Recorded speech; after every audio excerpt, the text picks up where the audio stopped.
Monday. Okay, so we're recording. Welcome everybody. My name is Nicole Quadro with the San Mateo County Libraries.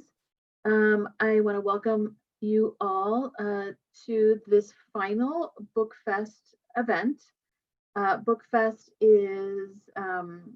has been a series of readings created and hosted for the most part, but not tonight, by our San Mateo County Poet Laureate Eileen Casanetto. So there have been over 17 Bookfest readings in under 2 months, all virtual, of course.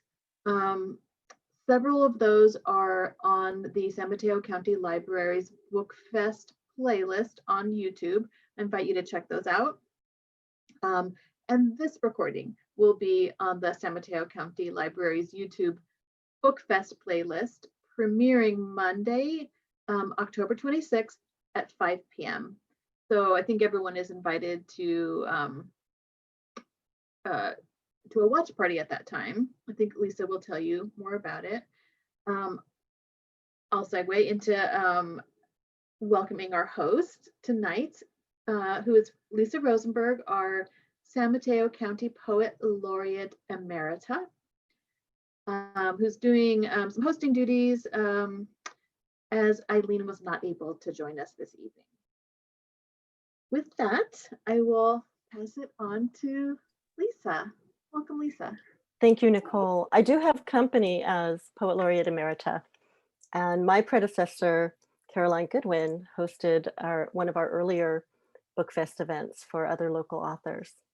So welcome everyone. I'm really delighted to meet with this group of writers who have new books. We have primarily 2019-2020 titles here, although I know based on my experience and many people's experience, the poetry books have a kind of a different life clock.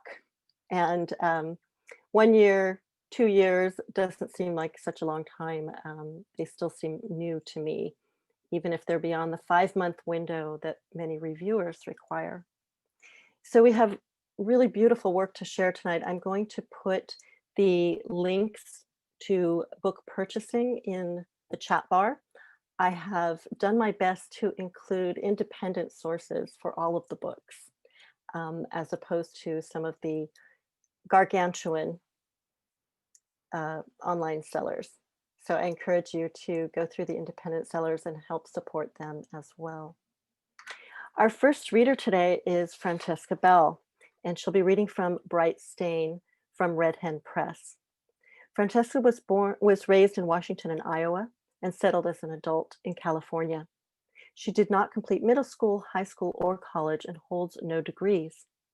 Bell's poems appear in many magazines, including Elle, New Ohio Review, North American Review, Prairie Schooner, Rattle, and Tar River Poetry. Her translations from Arabic and German appear in Arc, Body, Circumference, Poetry and Translation, Mid-American Review, and the Massachusetts Review. She is the co-translator of Palestinian poet Shafa Abu Hanash's collection, A Love That Hovers Like a Bedeviling Mosquito, from Dar Fadat, and the author of Bright Stain. We're delighted to have Francesca here today. Welcome, and allow me to unmute you.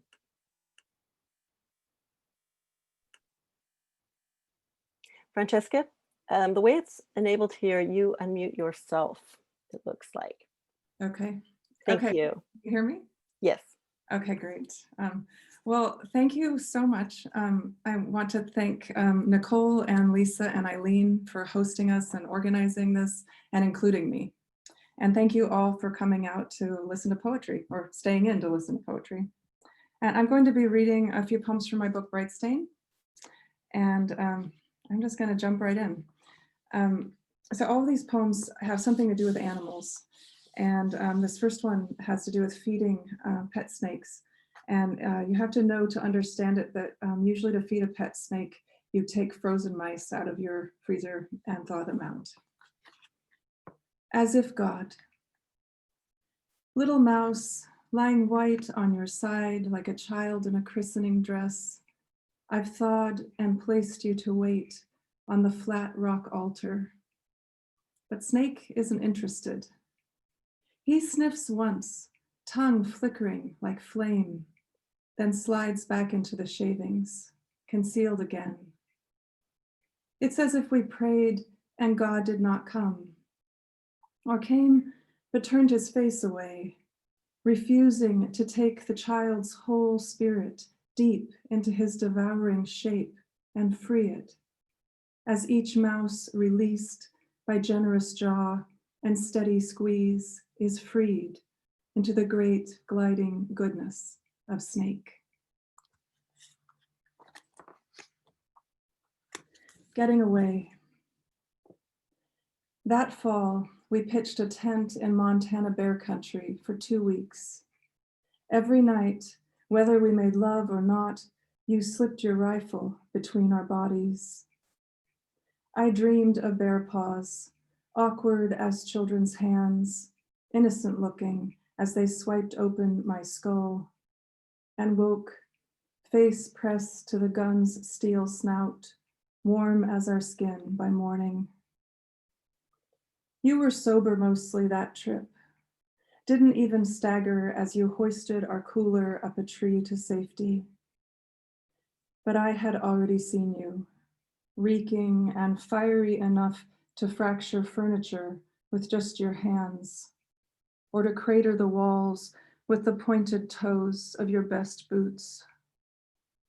I had held you when booze was a sudden blow to your head and you fell asleep mid-sob, your hard body gone flaccid in my arms. Afternoons in Montana, you fished downstream a ways, while I lay naked on a flat boulder in the middle of the river. On all sides poured water, a constant diminishing caress. These next two poems are about pets. We've had more weird pets. And this is a pet my son talked me into. It was a venomous lizard. Heloderma horridum horridum. At 18, my son insists on free handling the beaded lizard. He pats its head, shows me its jowly venom sacs. The fat face stays shut, wicked teeth encased. If it bites, the pain excruciates. Morphine won't begin to touch it. My boy runs his bare, still smooth fingers up and down the bumpy body, courting what life inflicts anyway, pain beyond pharmaceuticals' reach. So several years ago, in order to get over a phobia of spiders, I bought myself a therapy spider, a tarantula, and this is about her. Avicularia versicolor. It creeps you out how I love the spider. Her electric green, her lush black, each articulation of 8 legs, silk she unspools like secrets. I swoon for her whispering gait, the appraising tap tap up the inside of my arm. Her many poor-sighted eyes are nearly useless, but the world's vibrations guide her. Little by little, she threads her slipshod tunnel and hunkers, waiting. I've made her a glass house and drop crickets in one by one. They live through nearly their entire consumption, antenna rotating crazily as their insides liquefy. After, I sigh as she polishes her fangs on her pedipalps, exacting as a hygienist. She was one of my favorite pets, bizarrely. And I'm going to close with a poem about barn owls that used to nest in a box I put up on our back hill in a big tree. Want. Small wind tonight, and my face pressed to the flimsy screen. Owls ghost our hilltop trees, fledglings shrilling for food. They eat their own weight in rodents every night and shriek, although their sibling was found, consumed. Under their nest box, what was left? Wings sheared intact from the torso, a few bones, skull with its working beak, brain devoured, eye sockets sucked clean. This is the world I want. World of hunger, world of soft breeze and keening. Lord, let me famish, devour my body's weight in summer evening light, ache for sky and the tree's outline, a gaping mouth against it. Let me be the dark shape, sharp against what is bright. Thank you. Thank you so much for those pieces. So much really tactile language that just adds another level of aliveness to all of the other imagery. I know we tend to often think of, we in general tend to often think of imagery as primarily visual. And I really appreciate how much tactile and oral imagery was in these pieces. Thank you. Thank you So much. And I see some nice comments coming in the chat bar as well. I am going to mute all again and introduce our next reader, who is Lee Rossi. Oh, allow me to unpin Francesca. Sorry about that. Uh-huh. You're right. There we go. Yeah, thank you. Hi, Lee. Thank you. So, are you going to say Lee is, or am I on my own? no, I'm going to introduce you. Oh, okay. Lee is the author most recently of Darwin's Garden from Moontide Press. He's the winner of the Jack Grapes Poetry Prize and a finalist for the Steve Kowitz Prize. Individual poems have appeared in the Southwest Review, Rattle, Spillway, the Chiron Review, and the Southern Review. Lee is a member of the Northern California Book Reviewers and a contributing editor to Bay Area Treasure Poetry Flash. Welcome, Lee. Thank you, Lisa. First of all, I want to thank Lisa and Eileen for organizing this whole thing, and just say it's so nice to be reading with so many other fine poets. Hi, guys. Today, I'm just going to read a couple of poems about childhood. I've written a lot about childhood over my 4 books, but in this book, Darwin's Garden, I wanted to look more closely at the context of my own particular childhood and at the culture in which I was raised. Maybe the most important story in that culture, and I think Francesca's poems are, imbued with that story, as well as the story of Eden, the Garden of Eden, which is a story, on the one hand, about childhood and lost innocence, but it is also an expression of the toxic masculinity and the fear of nature, or of nature in the body, which is at the heart of Western culture. So I'm going to start with the first poem in the book, which is called Adam's Bastard. It's a sort of rewrite of Genesis. After Adam made his break, and who could blame him for tiring of perfection, he began to tire of his mate. If she wasn't sweating all that stooping and gathering, she was constantly apologizing. He had his own regrets and didn't need hers as well. It slowed his reflexes, made him thoughtful, timid, clumsy, either hit the saber-tooth smack in the ribs or watch her javelin sail into an impenetrable thicket. One day he came across tracks he'd never seen before. Some 5-toed bipedal creature had been walking near the lakeshore in an inch of volcanic rain. Hefting his club, strong enough to crack the skull of any megatherium or glyptodon, he set out after his 2-footed prey. It didn't take him long to run her down, a small, shambling, ape-like creature who, despite her hair and limited vocabulary, reminded him of someone, not himself, of course, but maybe his talkative, long-suffering mate. He liked it that she didn't say much and that he didn't need to waste a lot of effort getting her attention. He liked her direct, friendly way. He imagined it had something to do with his superior height, his large muscles. She kept touching his pale skin as if she couldn't understand why he was so naked.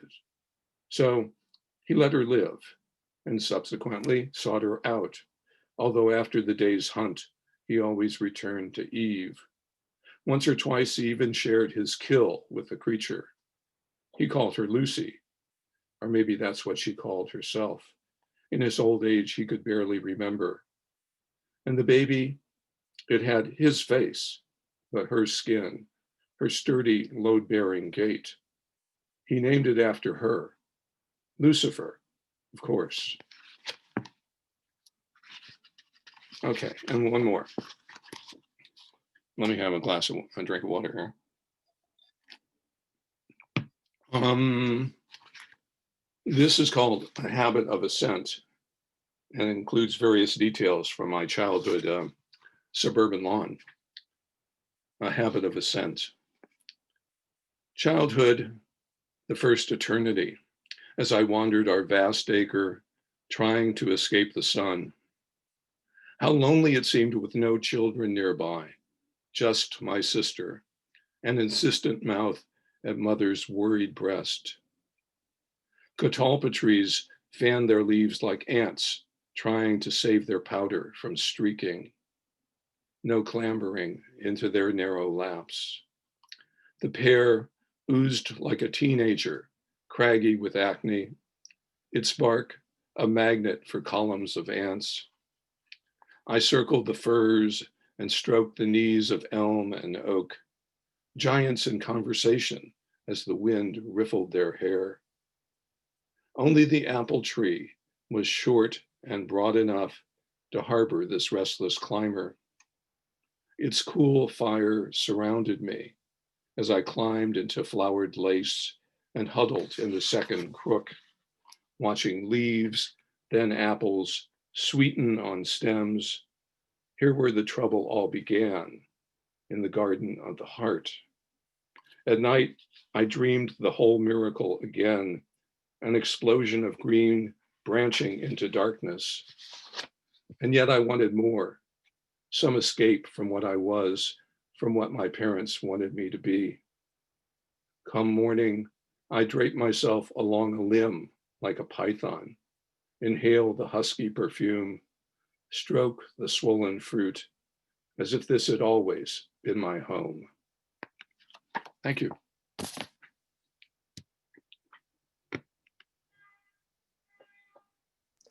Thank you, Lee. I know we had to reorder our readers kind of at the last minute due to your schedule conflict, but what a beautiful pairing of your work following Francesca's. So I'm grateful for that. Thank you. Our next reader is Barbara Berman.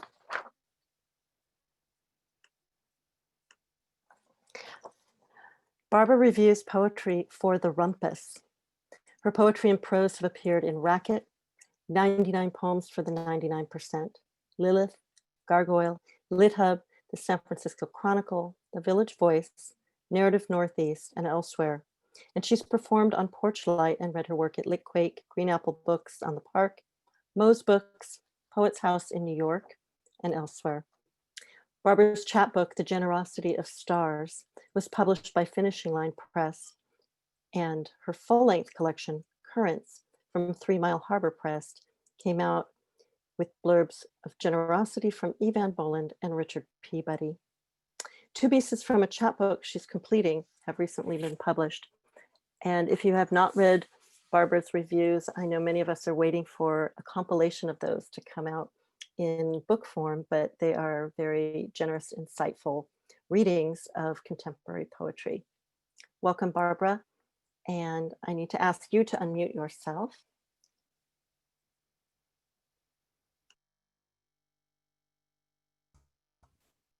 Can you hear me? Great. Okay. Thank you, Nicole, Lisa, Eileen, and everybody at the San Mateo Library staff who had anything to do with this. It's really complicated and wonderful, and I'm very grateful. I'm going to begin with the sun as metaphor. Scientists say the sun was born in vast, swirling, particulate storms, radioactive gas blasted at such high frenzied heat. Nothing but blizzards of brightness could live. The evidence found in patterns of scars that help herald our hope. The next poem is called Bone Flute. It's not much longer, but it was inspired by two very long pieces, including a long song sung by the Pentangle about a harp that was made from a human bone. Bone Flute. Creatures took bone long before language, science now tells us, and knew to cut holes in it, shaping note breath to carve measured spaces that once supported flesh. Liturgists say music is a double offering of prayer. So surely God knew bone gave praise in low whistling sorrow and greater praise in high exulting. Surely God was pleased that song was formed by giving new life to trembling bone. Found poem, Prague. It is astonishing to see in copies made in Prague of the Hebrew Bible and Jacob Ben Asher's The Row, the same styles that appear in Christian Bibles in Latin and the vernacular. Jews and Christians coexisted with difficulty on the Prague streets, yet in their libraries, they inhabited provinces of the same aesthetic country.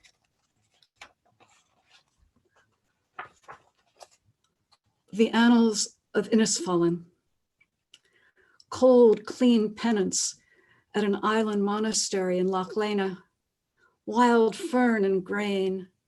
Body of Christ, brothers. Blackberries pressed for wine and ink for texts. The record, under glass in Oxford's Bodleian, was stolen by Cromwell's men on their way to storm a small gray castle on the South Shore. Our guide, who looked like Carrie Elways in his youth, said this with anger so fresh and fierce. I almost wept for the prospect, any peace, anywhere. One last piece from Currents, and then I will end with two short pieces from the chapbook in progress called Sentencing. Dream books she called clothing catalogs because they helped her dream of what she wanted to look like, took pills to look like, got addicted. The online book so limitless, it isn't a pity she didn't live to see. And now two pieces from my chapbook in progress, Sentencing. The photograph in the Kentucky sentences that I refer to is very easy to come by, or you can just send me an email. The Kentucky sentences, number 1. The Hunley, a 40-foot-long Confederate submarine, is on display in thought when I saw it has stayed with me. An example of how hard men work to keep other humans in chains, propeller operator turning a crank by hand, with virtually no headroom for anyone. A prison to secure imprisoning, where beneath Charleston Harbor, its 8-man crew died when it sank after destroying a Union ship.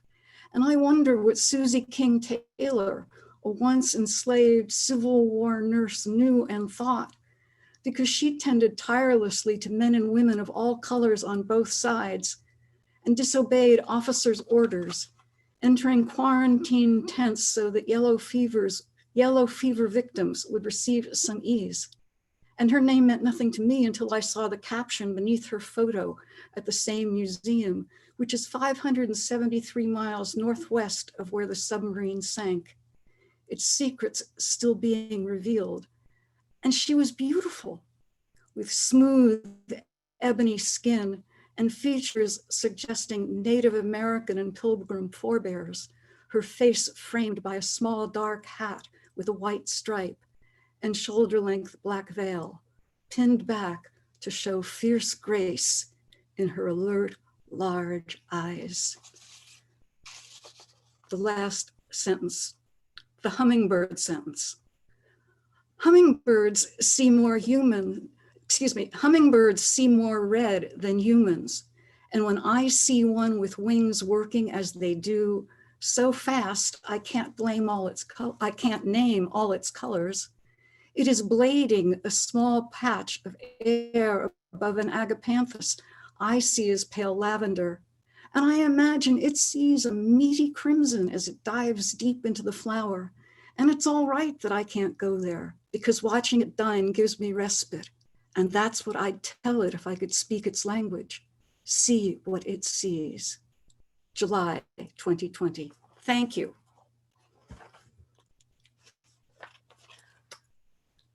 I'm so delighted you read the hummingbird sentence.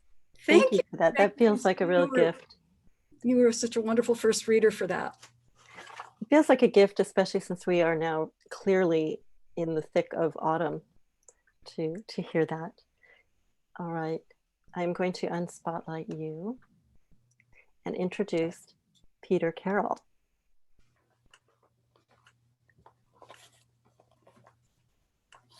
Everybody else. Barbara, can I ask you to mute yourself? Oop, there we go. Okay. Sure. Peter, I'll ask you to unmute yourself if you are not already unmuted. Peter Carroll is the author most recently of Something is Bound to Break. He's a historian and poet who has published widely.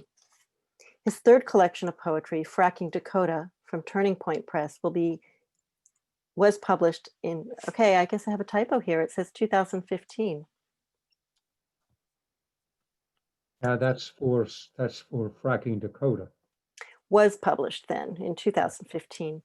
Other earlier books include A Child Turns Back to Wave, The Poetry of Lost Places from Press Americana, which won the Prize Americana from the Institute for American Popular Culture, and Riverborn, A Mississippi Requiem. Peter's poems have appeared recently or are forthcoming in Southern Humanities Review, Turtle Island Quarterly, Heart Journal, About Place Journal, and Sand Hill Review. Welcome, Peter. Hi. My new book is Something is Bound to Break, that came out of the Main Street Rag. It's about heritage, it's about identity, it's about legacy. We all come from somewhere else, and we may not remember exactly, but that's the way it happened. And I'd like to read just a few poems that get onto that theme. The first one I'm going to read is called Finance. Maybe because my father fixed pocket watches and antique clocks, I never carry a timepiece. The one watch I cherish belonged to my mother's father, a gold stem winder attached to a chain that he held very close to my face, springing open the lid to bump my nose. That watch has ancestral history, not for its age or rarity, but how my grandpa used it for so much more than telling the time. A glazier in New York, he earned $5 a week for 6 days of labor and had no means to pay the fare for his wife, my grandma from Minsk. Obviously, he could not afford this watch, but he bought it on the installment plan for 50 cents down and quickly pawned it for $50 to cover grandma's passage. Afterward, he kept up the payments and managed to redeem the pawn. whereupon Grandma announced she wanted to return to Minsk, unless he brought her parents to America, prompting him to refinance the watch. But for this delicate object, the only thing of value he ever owned besides his tools, he would have been another lonely immigrant in a lonely city, and I would be nothing at all. And that little immigrant story, is being, you could tell it over and over again because it was so poignant and obvious and how people struggled in those times. But I've also latched on to how much immigration and refugee stuff takes a different tone in our own days.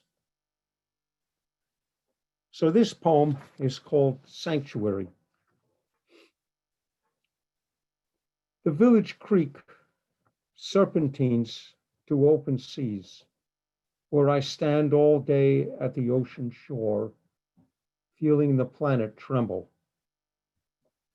Salem Melville got it right, picturing landlubbers lined at water's edge, looking outward on holidays, chary of wet feet.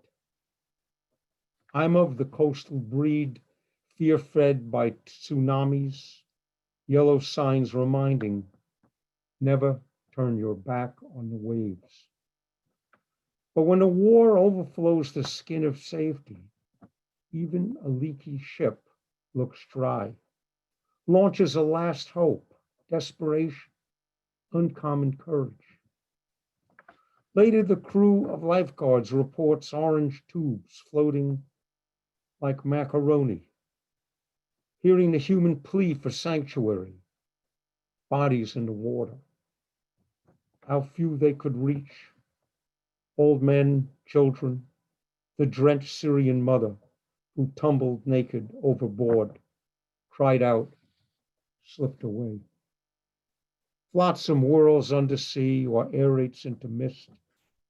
A woman's gasp, spirit ghost, lifelines passing fast.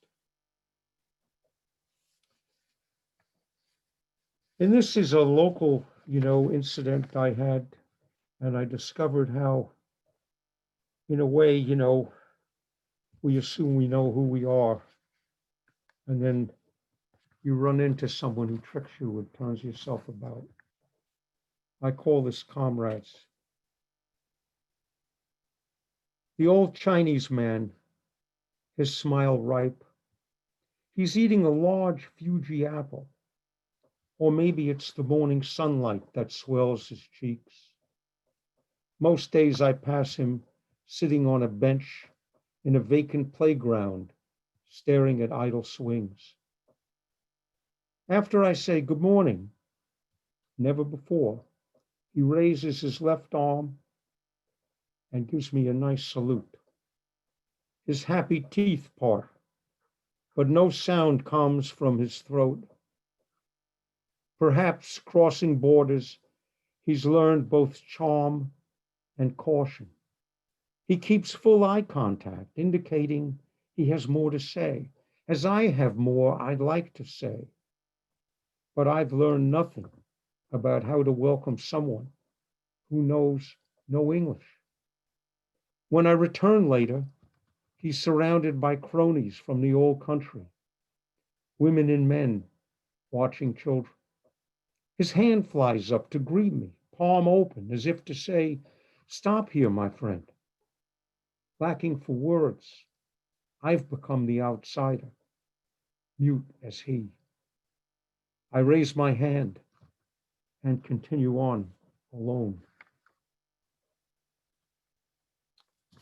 And just one more. This is also a kind of farewell of a different type. I call it brass. You go back to your high school yearbook and you discover all this stuff.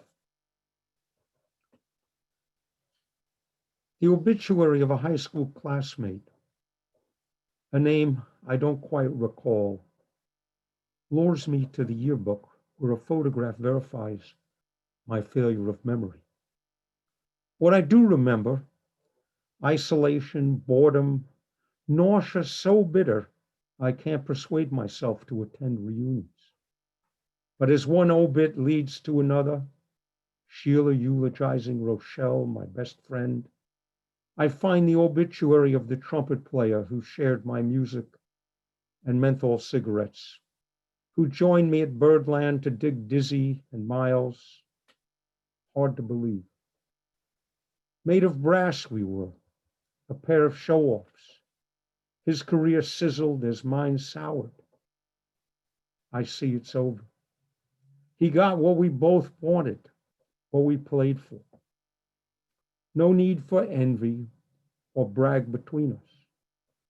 Too late to wonder what I might have become. I take out my horn one more time, shocked by how awful I sound. I asked an old man once if the death of a friend made him feel better or worse. And he frowned, deep in thought, chortled. Well, he said, here I am. So thank you, Nicole and Eileen and Lisa, for inviting me here. It's a pleasure to read to you all. It's a good group to be part of. Thank you. Thank you, Peter. I always enjoy the kind of amazing historical sweep of your work, and today was even more poignant than I have heard from your several books now that I've read from. Okay. Our next reader is Kathleen McClung, and I'm going to highlight Kathleen and ask her to unmute yourself. There we go. Hi, Kathleen.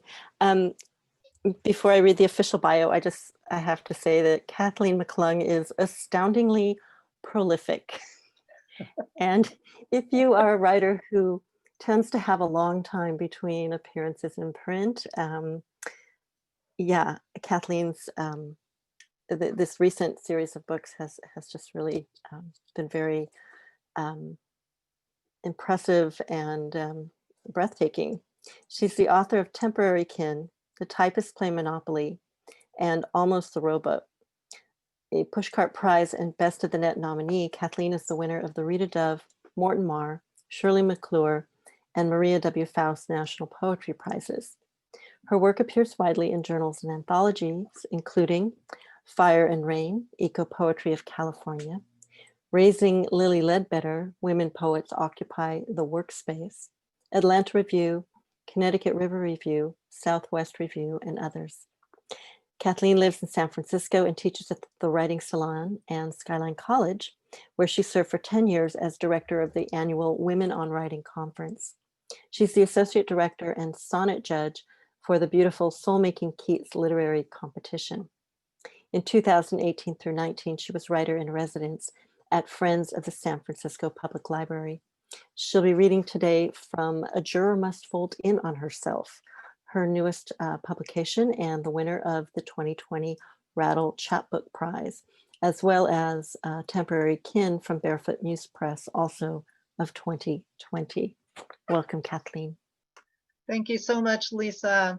It's a special pleasure for me to be reading with these fantastic poets and reading for the Menlo Park Public Library, because as Lisa mentioned, I've taught at Skyline College in northern San Mateo County for 25 years. So I'm just really so happy and delighted to be reading for the Menlo Park Library. I am going to just read 3 poems, and all of them are going to come from my new chapbook, A Juror Must Fold In on Herself. I was a juror. I was a forewoman for a jury about 2 years ago and found it to be perhaps the most stressful experience, or one of the most stressful experiences of my life. And when the trial was over, a few months later, I started to write poems growing out of that experience. So this first one is called Superior Court Ghazal. A list of required questions, like an eye chart, hangs over the lawyer's shoulders. I answer dutifully. Can't quite get over two men in gray suits gazing back at me, the exact same expression sculpted over their faces, inquisitive and blank. They're almost twins. Later, each will smile strategically, stroll over to our box to hammer home some point, place a hand, cufflink, wristwatch, but no ring, over the narrow wood railing that pens us in. The tall prosecutor in particular casts a spell over me, not the kind on Sinatra records, more like he probably Googles us, assigns his staff to pore over our profiles, tailors his closing arguments by quoting novelists we know. Okay, so I may be overthinking here, but that's what goes on in our little box. We can't talk, so we think about everything over and over. The mother's testimony, the parade of experts, the cops, one with a cane he hooks over the narrow wood railing that pens him in. And when the prosecutor takes aim at Goliath, whose shadow looms over the room, he has my full attention. I almost grip that slingshot, hear the stone whiz over our heads. But no, I freeze neutrality on my face, ache to frown or weep. Later, I will. When this trial is over at last, I will rip that eye chart off the wall, shred it into confetti, stomp on the pieces over and over.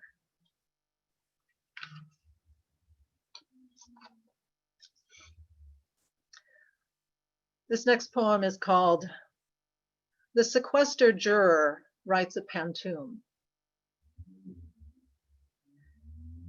It's no mystery where straight A's come from. You need a knack for following instructions. Sit up, pay attention, listen, and learn, your mother always said. The judge said, no talking, no research whatsoever about the trial. You need a knack for following instructions and watch documentaries about the solar system, but no news. The judge said, no talking, no research whatsoever about the trial, only one juror at a time in the hotel pool, and watch documentaries about the solar system, but no news. The minibar is off limits. In fact, for you, it's a lunar landscape. Only one juror at a time in the hotel pool, and forget about those computers in the business center. The minibar is off limits. In fact, for you, it's a lunar landscape. Verdicts don't follow vodka. Vice versa, though, is common. And forget about those computers in the business center. No Googling that lanky prosecutor who doesn't wear a ring. Verdicts don't follow vodka. Vice versa, though, is common. Anything goes once this godforsaken trial ends next month. No Googling that lanky prosecutor who doesn't wear a ring until later. But even then, that could open a can of worms. Anything goes once this godforsaken trial ends next month. For now, a juror must fold in on herself until later. But even then, that could open a can of worms. In lieu of sleep or prayer or trance, there is, of course, poetry. For now, a juror must fold in on herself. It's no mystery where straight A's come from. In lieu of sleep or prayer or trance, there is, of course, poetry. Kathleen, I'm going to pause you for just a second because we've got some background noise and I'm unable to mute that one box without muting everyone. So I'm going to mute all again, and if you could just unmute yourself. Okay.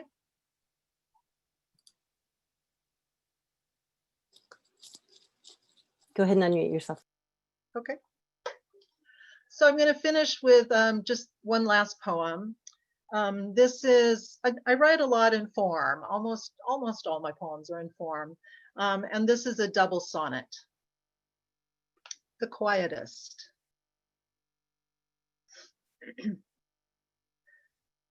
The Quietist, he sat apart from us 11, wrangling long paragraphs of guilt or innocence.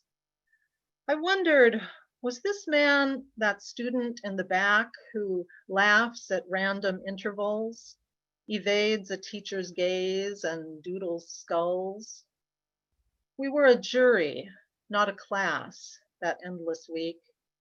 Those August days, we scrutinized dim video and thought out loud about our negligence, our pure dumb luck behind the wheel.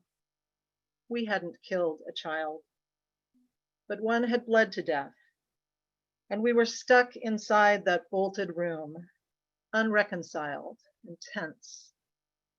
At last, the Quietist cut through our fog. A sort of Solomon, he knew our fog. A sort of Solomon, he knew. So when he sotto voce spoke, we fell silent. Enough of scribbled notes on blue-lined steno pads. Enough of almost yelling, weeping, sword fighting.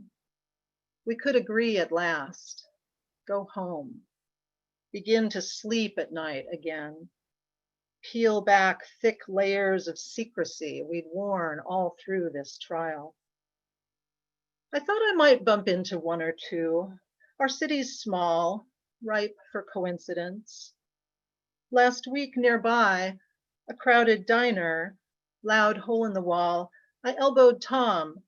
Look, there's the jury guy. Quick nods, rueful hellos, but we did not discuss. The Quietist, he sat apart from us. Thank you all.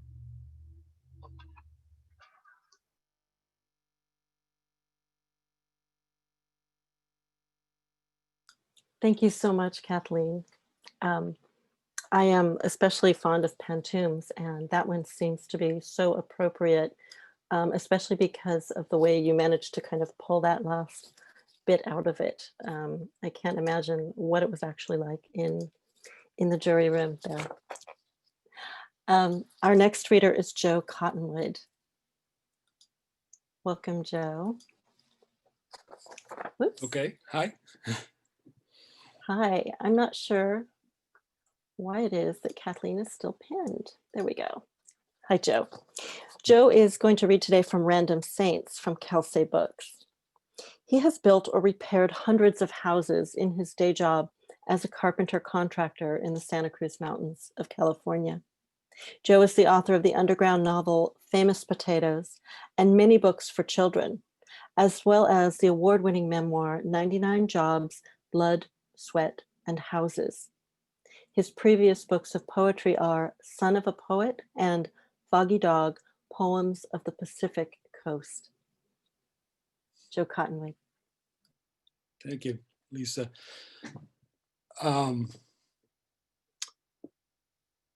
Kathleen, I just want to say I really enjoyed your chapbook. It was such a surprise to receive it. It's one of the side benefits of being a Rattle subscriber.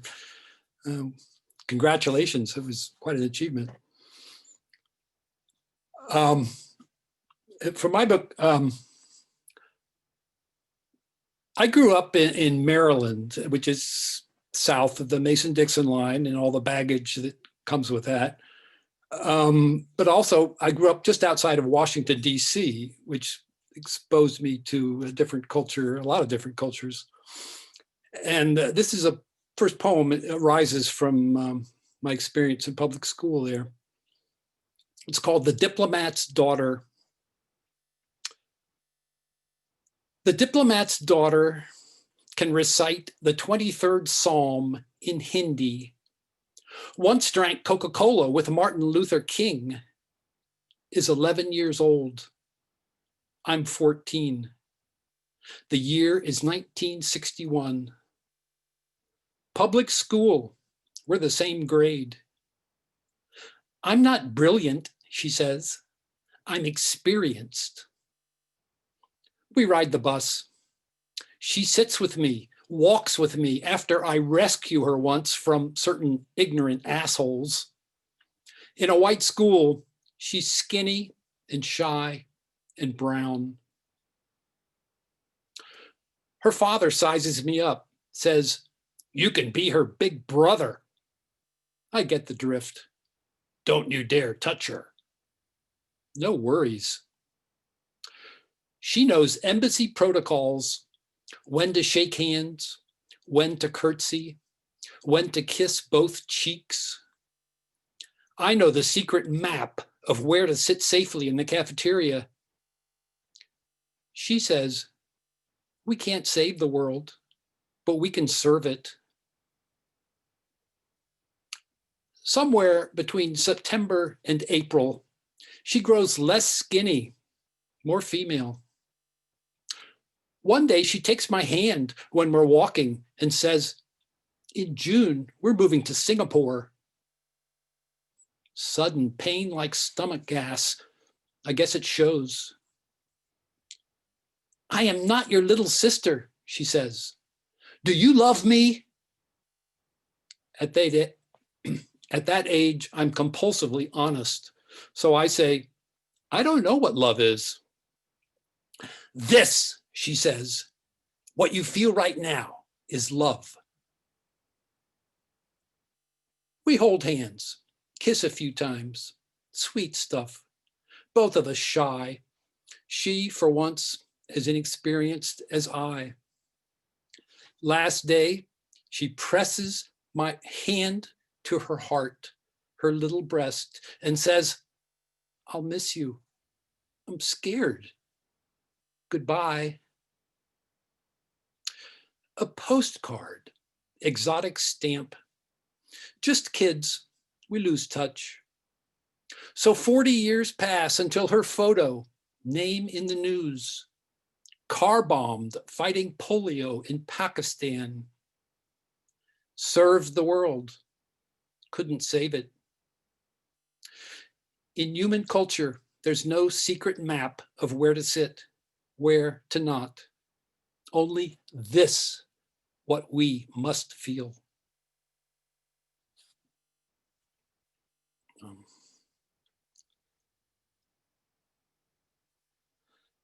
As Lisa said, I've worked as a building trade most of my life, and here's a poem that comes from that experience. It's called She, a Girl, was the best Finnish carpenter.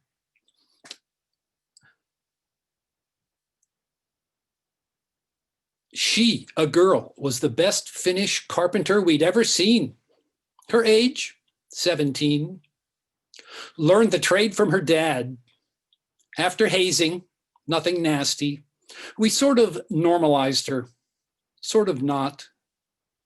Found reasons to be within sight of her for crown molding as she was short and had to stretch.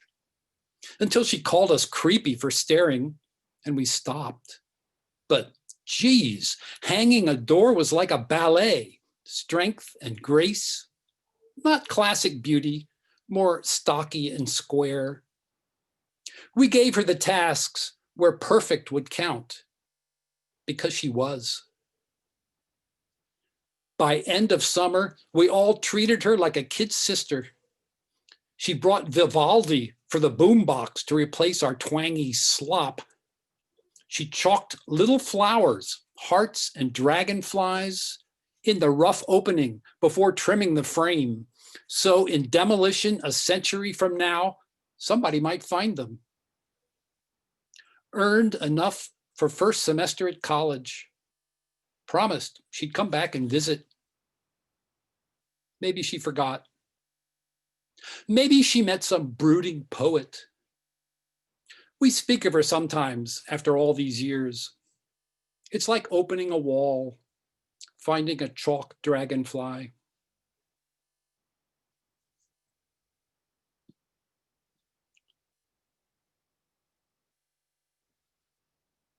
I'm going to call an audible here. I wasn't planning to read this, but now Lisa reminds me, this is sponsored by the Menlo Park Library. Here's a poem that comes right out of that library. And some poems you write and some poems are just given to you. And this one was given to me. I was in the library and all I had to do was write it down. I used to do a lot of research in that library because my kids went to Peninsula School, which is nearby. Anyway, this is called Her Breasts. The white-haired, doddering, gentle old man in the crushing silence of the public library, blinking through spectacles, writes with shaking hands in a pocket notebook, unaware that he is muttering to himself, her breasts, her breasts. Eyes peer over books. Pencils pause, except the old man's. Fingers mark pages. We await, expectant, puzzled. He has pulled a dusty volume from the shelf of his memory and, still writing, whispers, hissing, her breasts.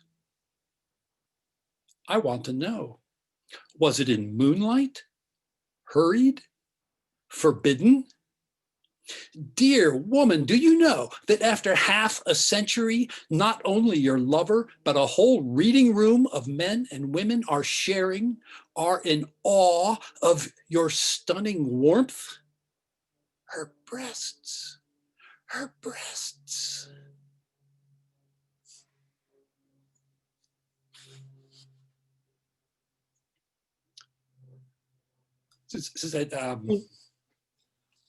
Go ahead. I guess I'll stop there. Okay. That's an ironic place to stop because I don't think I'd heard the poem about the young woman carpenter before, and it made me think of my own kind of unofficial, not quite hazing days as one of the only women in engineering at the time, in a much more male-dominated field of engineering. Thank you so much for those poems, Joe. Pleasure. Next, we have Ken Haas, and I am delighted to have Ken join us here. We share a publisher, which was a surprise to me since turns out we have a mutual friend and hadn't managed to meet through our mutual friend, but now we share a wonderful publisher. And Ken's first collection, Borrowed Light, has won their 2020 Discovery Award, and that's Red Mountain Press. Ken is the son of European immigrants. He was born in New York City, attended college, law school, and business school at Harvard University, and received an MA in English literature at the University of Sussex in the UK. Ken now divides his time between San Francisco, where he works in biotechnology, and Truckee, California. He created and sponsors a weekly poetry writing program at UCSF's Children's Hospital.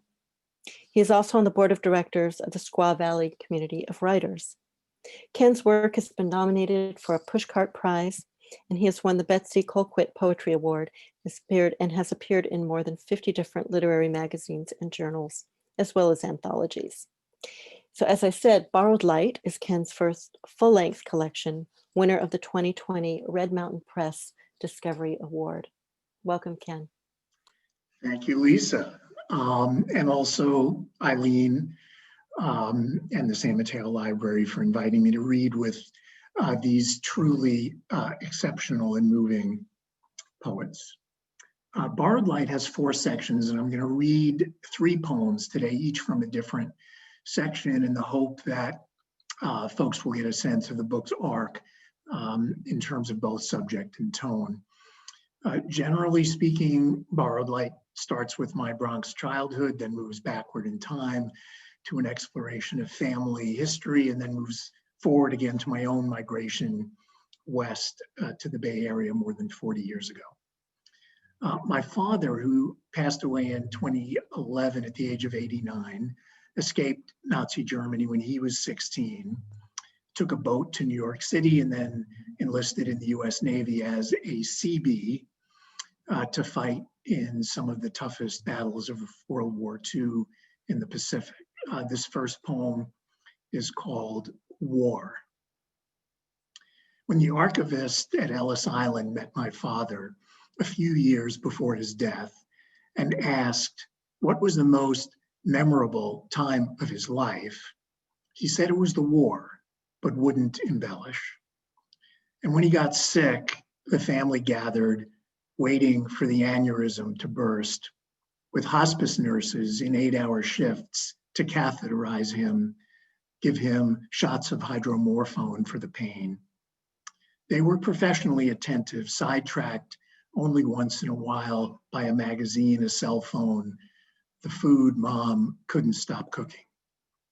Except for Nurse Carlos, back 2 years from a tour in Iraq, who never for a second took his eyes off Dad, soaked up his accounts of Okinawa, sat with him in the bathroom, watched him gaze out the window, eased the coffee cup from his hand when he dozed in his chair. Nurse Carlos, a rock from East Newark, buzz cut, laconic, keep watch burned in black on his neck. Dad, his tired tales, and the soul we doubted, laced with the prayers of the battlefield dead. So it was surely as the old CB had dreamed 1,000 times. After he went in for a nap, Carlos in tow, the rest of us joking, reminiscing, making plans in the living room. A soldier was the last one to see him alive.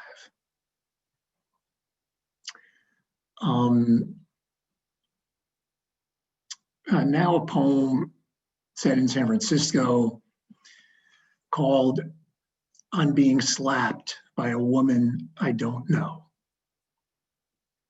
Intermission at the opera, Saturday night. All I know about her is the page boy cut of raven red hair. She stands abruptly, then uses the full arc of her body turn to imprint the left side of my face. One contact lens now lodged up under its eyelid, a bicuspid stuck to the inside of my mouth. My cheek like a pup tent smacked by lightning. I had never been slapped by a woman before, though there was something about it I missed. Bacall giving it to Bogey, Crawford to Gable, deserved, delivered, on to the next scene. Black and white. Mine seemed technicolor. Turns out she had been twirling one tip of her reading glasses between her front teeth, while the other tip was tickling her ear, which she thought was me from the row behind, flirting or trying to filch one of her diamond studs. Probably some other guy had earned it, or I had earned it elsewhere. Edging my hand under Faye Brown's iron bra, her dad glued to gun smoke downstairs. Teasing my ex-wife for airballing a foul shot in front of 20,000 fans during halftime at the Oakland Coliseum on taco night. Asking my mom just before heading off to college why she let her kids be whipped and what she got out of watching. I was a good boy once, may have been an okay man, though the heart never believes this, needs a sharp reset, a briskly wiped slate. That's what I missed, the clarity. And the wake up doesn't hurt much, requires no response. Just blink a few times, wiggle the jaw. Welcome, rough justice. The curtain is rising. Carmen is taking her mark. And then just to end, a poem, I guess, about how we might begin to come together, which uses as its subject the ruins of a structure that floats in the San Francisco Bay and is visible from the far northwest corner of the city. This is called At Mile Rocks. From Point Lobos, named by the Spanish for barking seals they decided were wolves, you can see near the breakers on a black lava outcrop, barely above the swell, a column, 20 feet high, red and white stripes, almost faded to bone. Some say it's the stump of a sea-swept lighthouse, built after a steamer from Rio went down in the fog, not by engineers who refused, but by seamen, their wives still roaming Land's End with flashlights, only the base intact now, a salt lick for pigeons and gulls. Some say it's the work of immigrant Wu Zhao, who raised a pillar at the mouth of the bay, then boated out daily for months to etch the names of forced laborers into her squat limestone creation until, while carving out the character for slave, she slipped and let go. It's a nice hike over to the crusted beach closest to Mile Rocks, along failing cliffs, the Golden Gate Bridge at your back. Among maze walkers and unleashed poodles, backpackers, and stockbrokers rinsing toes in the surf, you may meet a spent mariner staring out to sea, or share the shoreline with a woman from Kunming who's been out to mix with ghosts, laid joss sticks, and tossed blossoms. And you may wonder why both stories can't be true, why the dead to whom sailor and stranger are paying respects aren't your dead too. Thanks everyone for listening, and back to you, Lisa. Wow. Thank you, Ken. And it's amazing how sometimes hearing these pieces in the author's voice brings it to another level of impact, but just really fantastic work. Thank you. Our next reader is Connie Post, and I am going to... I am muted. You are muted, but I'm going to spotlight you for everyone.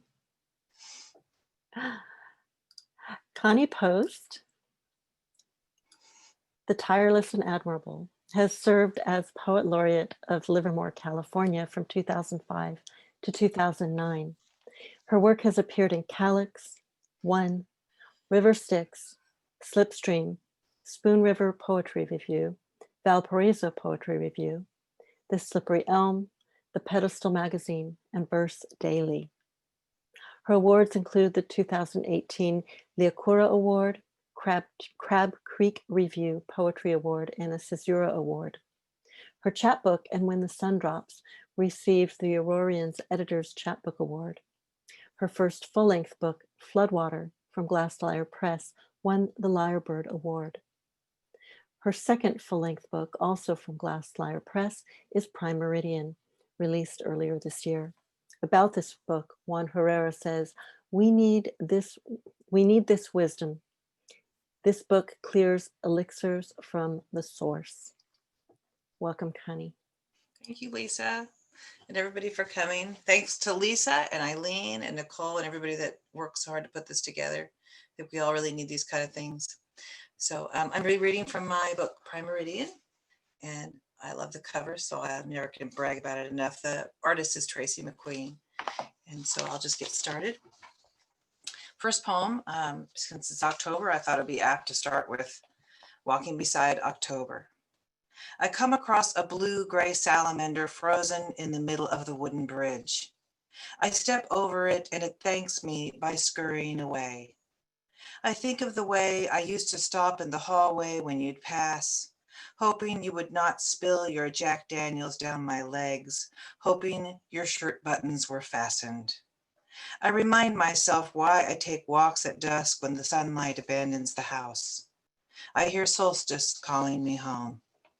I hear the salamander move the weeds aside and run back to the shallow creek bed. I look back and thank this traveler of this small country for teaching me how to move across a rugged terrain without a passport or even a name. This next one I wrote, I've had too many surgeries, but this was, I get a lot very stressed out before the surgery. So this is about a walk I take the night before surgery. Take the dog on a long walk, the one where you pass the old metal bridge beyond the area marked mudslide. Watch his footsteps carefully and he will help you find the places to hide when you enter that long, languid journey of anesthesia. Watch the way his fur mingles with the slight breeze and how he follows the faint edges of a gravel path. Feel the cadence, the rise and fall of his lungs, and tell him you will see him there on the ledge of solitude.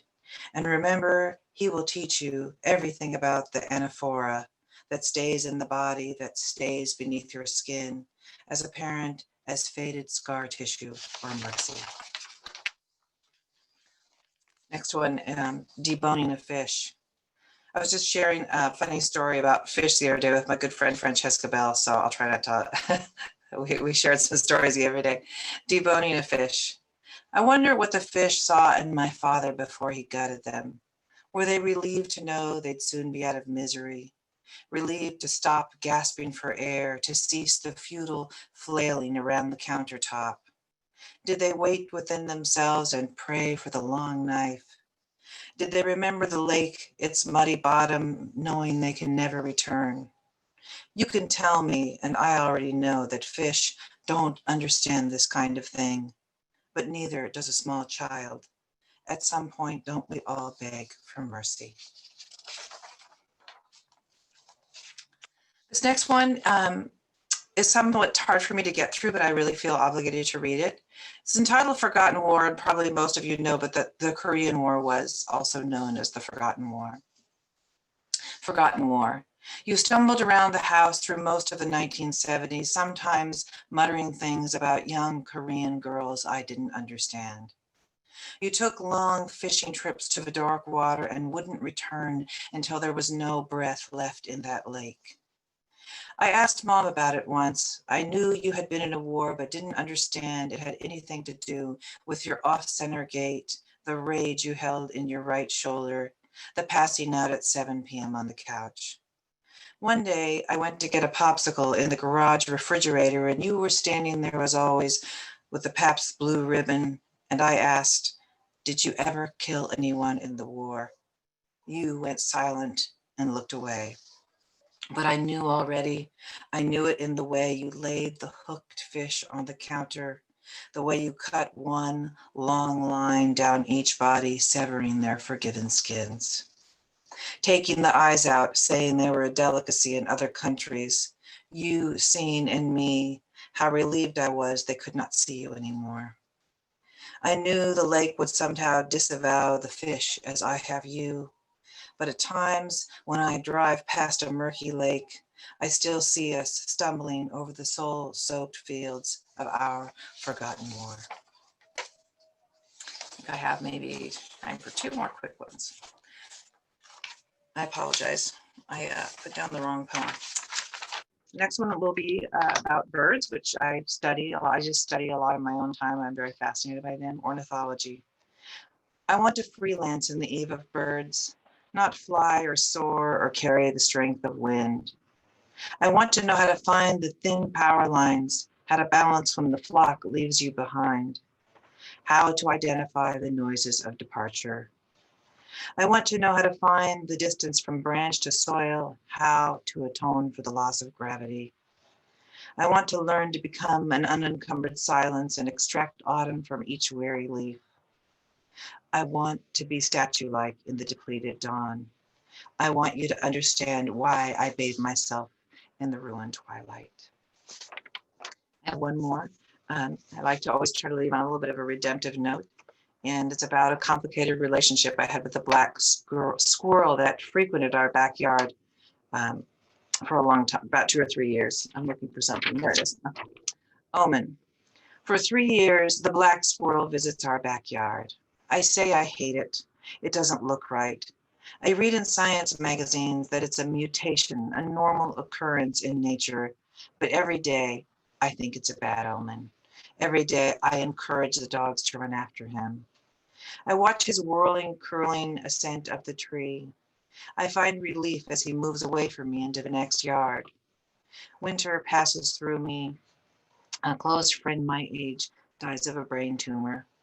I do not wear black to the funeral. Later that week, I step outside in mid-afternoon and see the black squirrel sitting quietly by our pond. Our eyes meet, and for that split second, I see how I have banished the secret body within the body. I see his small heart pulsing, how sorrow fills a cavern and keeps beating. Thank you. Thank you, everybody. I get the distinct pleasure of introducing our next and final poet who's done so much work for this, Lisa. And Lisa, at the end, you can unmute yourself, right? Because I don't have host capabilities. So I can be unmuted, yes. I there already you am. go. And I'm delighted to introduce Lisa because she's a wonderful poet in person. Lisa Rosenberg debut title, A Different Physics, draws on her years as an engineer in the space program, impressive on its own. A former Wallace Stegner Fellow in Poetry, she served as the 2017-18 Poet Laureate of San Mateo County, California, and has been awarded the Mosaic Fellowship with Sangam Arts, and has an upcoming, I hope I pronounce this right, Lisa, Jurassic residency for scientists, correct or no? Correct. Good. And then she speaks, consults, and instructs from a shared territory of arts and sciences, which is a wonderful intersection that I think she really has a great ability with. And her recent work appears in the California and Fire and Water Anthology that Motley Fist did. So let's give a big welcome to Lisa Rosenberg. You can put yourself on the main screen. There we go. Oh, thank you. Thank you, Connie. One of the many fabulous things that happened by becoming Poet Laureate for a time is that I got to meet Connie, who has just fostered this wonderful network and community to support laureates in their ongoing community work, which usually lasts long after our official tenure. I am going to read from A Different Physics, as well as probably one new poem. And I also want to give a quick plug for this anthology that was edited by Molly Fisk, and that some of us here have poems in, and it certainly is an anthology for our times. I am really going to just read a few poems and end with something somewhat uplifting and seasonal. It's always hard in a short form to cover the span of a book. This book, and since I know we are mostly writers here, both reading and listening, this book took 25 years to find a home, and it went through several incarnations, although the core and the impetus is consistent throughout. The first part has quite a bit of California landscape and some fire poems. Then it moves into the poems from my life when I was very much deep in the engineering trenches in a very secretive world. And then it closes with a section of literal and figurative models, which are so much of how we learn as human creatures and what shapes our senses, our sense of ourselves and of what we can do. And that journey toward recognizing, confronting and remaking those models.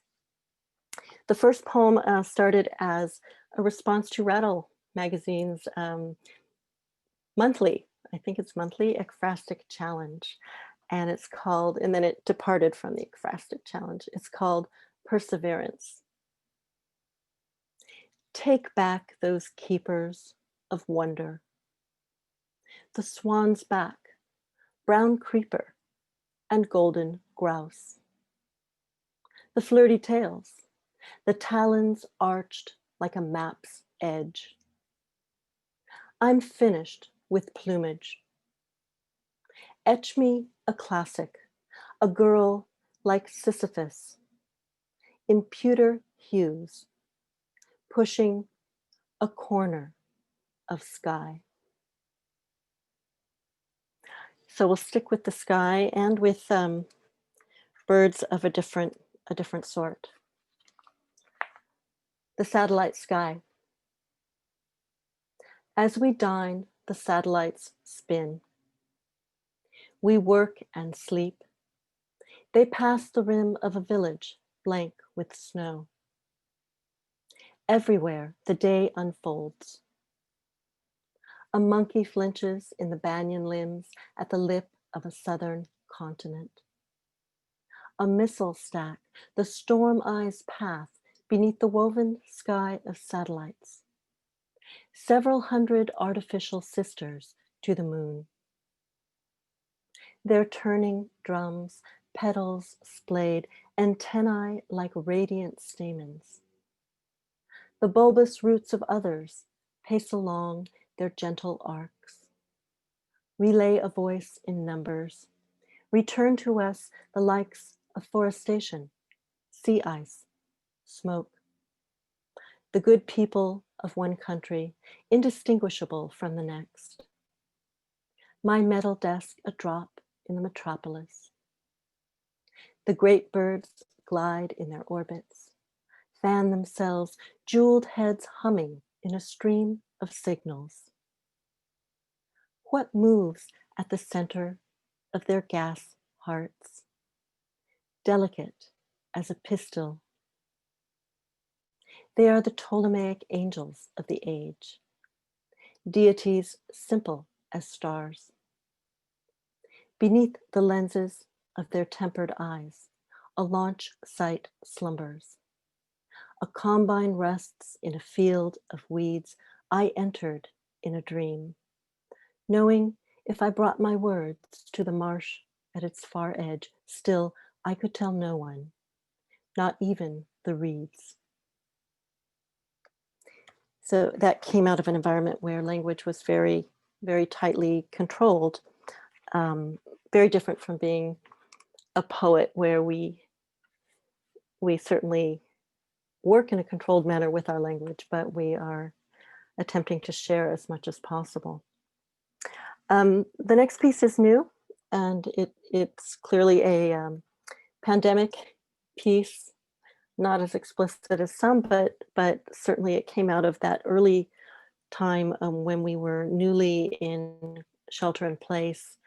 And I found myself hearing a lot more birdsong because there was almost no traffic, and being much more attuned to nature, even if I was limited to what was in my own backyard or within 5 miles of my home. Equinox and all. It was Thursday. It was warm. Equal hours of rain and sun to match the parity of night and day. To catch me, half wonder, half anxiety, taking solace in names as crows gathered in the neighbor's cedar. And juncos filled a canopy of oak here. A small backyard in the suburbs. A small parcel equal to any before the stars. A season arrives, defies confinement. We dress for contagion, we quantify calm, then dance in separate rooms. We might rechart the stars, scour the old maps as if their errors were not ours, and scrapping them could right the world. Such vacant streets. Only birdsong and cautious distances, and faces of Alyssum rooted beside the fence. So with that, thank you. With that, I am going to remove the spotlight from myself, unmute all, if I can. I invite you to unmute yourself, which you have the power to do. And Got the before I power all say, along, Dorothy. I think I've done it. Have I done before it? I say anything else, I must, I made a bright sticky note here to remind myself to correct the naming of the library. So it is the entire San Mateo County Library System who has been sponsoring this. Menlo Park Library has hosted events for us as well in the past, but Nicole and her team and Eileen, our current laureate, have really done an amazing job at sponsoring this marathon of virtual book fests. I called it the San Francisco Public Library was rehearsing. So, I was thinking of reading a poem, a very short poem of Eileen's, as a way to close this out and express our gratitude to her. This is a fairly recent form called a hainaku, a ducktail hainaku, which is a syllabic form. It's called Rooted. Not my native land, but here I pick up my pen, wield it, lay it down from this heart to this land. That is from Eileen's book, The Pink House of Purple Yam Preserves. Thank you all so much. Lisa, I want to say that, a lot of us who have books out talk about how hard it is to have a book out in a pandemic, but you just made it easier. And I think it was a really wonderful idea. And I just really appreciate it. I know we all do so much. I really admire those who are doing launches right now. It's a challenge, and we're all grateful to have access to new work to read and new voices to hear. I think I'm finding you really can do more than you think. I think it can be really debilitating to feel like you can't do anything, but I got my stretch pants on and I'm doing my thing. You can travel far and wide this way. I can. I've traveled the whole country without traveling. There was a piece, I think it was in California Sunday, about an agoraphobic and how she's traveling all over the world from her computer. Oh, right. And perhaps someday I will write about her. Yeah. Great job, Lisa. Wonderful. Wonderful. I mean, and keeping us cats on time. That's right. That's a big thing in its own. Revise my views about miracles, I think. But actually, big kudos to all of you, because a couple of you were under the allotted time, and this is the first time where I have not been really sweating it to close within our time window. So I really thank you. I popped all of the links in there. If anyone would like to save the chat, you can have access to those links for buying the book. I'm going to put up once more the link to the watch party. How do you save the chat, Lisa? There are, if you open your chat bar first, Got it. and if you look at the bottom right, there are 3 little dots in the square. Oh, save chat. Cool. Save chat. However, you want to go to that save chat right away and save it somewhere that you can actually find it. Or it's kind of like saving an attachment without paying attention to where it went. I've never done that. on the watch party, Lisa, do you want us to participate in some way? It didn't sound like it, which is fine. I was going to send out another email, because today's event and that event, both of them were kind of reordered in terms of broadcast and venue possibilities. And so what we'd like to do to make it as festive as possible is invite whoever would like to come and be there live at the Facebook watch party to be there, and we will make opening remarks and closing remarks, and Eileen is going to do a screen share of this Zoom reading from the YouTube channel. So this will be via Facebook, and you can email Eileen directly if you are not already connected with her on Facebook. Okay. So that you can figure out exactly how to join. I think it will be public, so it shouldn't be an issue. Yeah. Great. Hey, so I just wanted to thank everybody. It was really, everyone's poetry just fit together so well. It was really amazing. And, even though there were quite a number of different books, it was really easy to follow.